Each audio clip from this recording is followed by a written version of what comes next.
अब चलते हैं लास्ट न्यूमेरिकल की तरफ, जिसमें हम लोग डिस्कस करेंगे कि एक सबमरीन से एक मिसाइल को लॉन्च किया जाता है। हम लोगों ने उस मिसाइल की वेलोसिटी और कितना टाइम लगा उसको अपने टारगेट में पहुंचने तक, उसको हम लोगों ने फाइंड करना है। आइए स्टेटमेंट की तरफ बढ़ते हैं। एन SLBM यानी कि submarine launch ballistic missile fire किया जाता है किसी डिस्टेंस के ऊपर।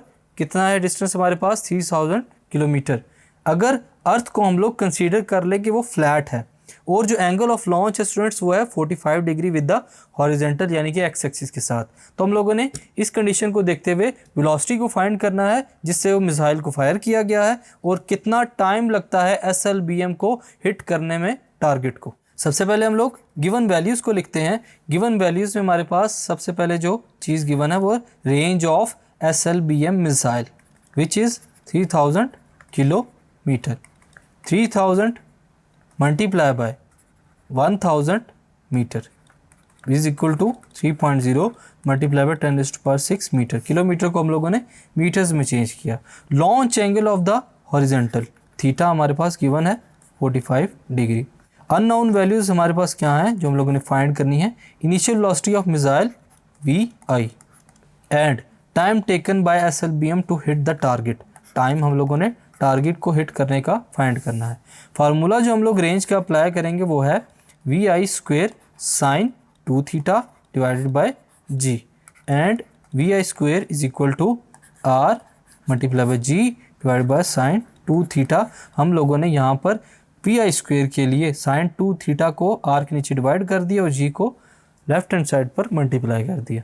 वैल्यूज़ को पुट करते हैं। VI² will be equal to 3000 multiply by 1000 multiply by 9.8 divided by sin 2 multiply by 45।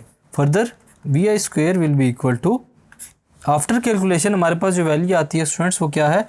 294 lakhs. इसको डिवाइड करेंगे 1 के साथ।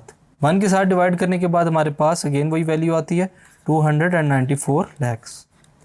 फर्दर हम लोग VI² को ख़त्म करने के लिए अंडर रूट लेंगे 294,000,000 अंडर रूट लेंगे, स्क्वायर कैंसिल हो जाएगा। VI will be equal to 5422.17 metre per second velocity.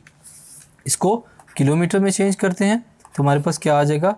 5.42 kilometre पर सेकेंड। ये थी इनिशियल वेलोसिटी जो कि हमें रिक्वायर्ड थी। अब अगर हम लोग टाइम को फाइंड करना चाहते हैं तो टाइम के लिए हम लोग फार्मूले को दोबारा अरेंज करेंगे। तो फार्मूला जो टाइम के लिए, टाइम ऑफ फ्लाइट का फार्मूला है स्टूडेंट्स, वो क्या आ जाएगा? T will be equal to 2VI sine of theta G। ये इसके साथ डिवाइड होगा। So T will be equal to, after putting the values multiply by VI की वैल्यू हम लोगों ने निकाली 5422.17 मल्टीप्लाई बाय साइन, इसको मल्टीप्लाई करेंगे 45 के साथ, whole divide by 9.8। Further solve करते हैं। T will be equal to 7668.106 को डिवाइड करेंगे 9.8 के साथ। फर्दर इसकी रिवीजन के बाद हमारे पास जो वैल्यू आती है वो है 782.45 सेकेंड्स। फर्दर अगर हम लोग इसको मिनट्स में चेंज करना चाहें तो हमें मिनट के साथ 60 से डिवाइड करना पड़ेगा। So T will be equal to 782.45 multiply by minute divide by 60। So time हमारे पास क्या आ जाएगा?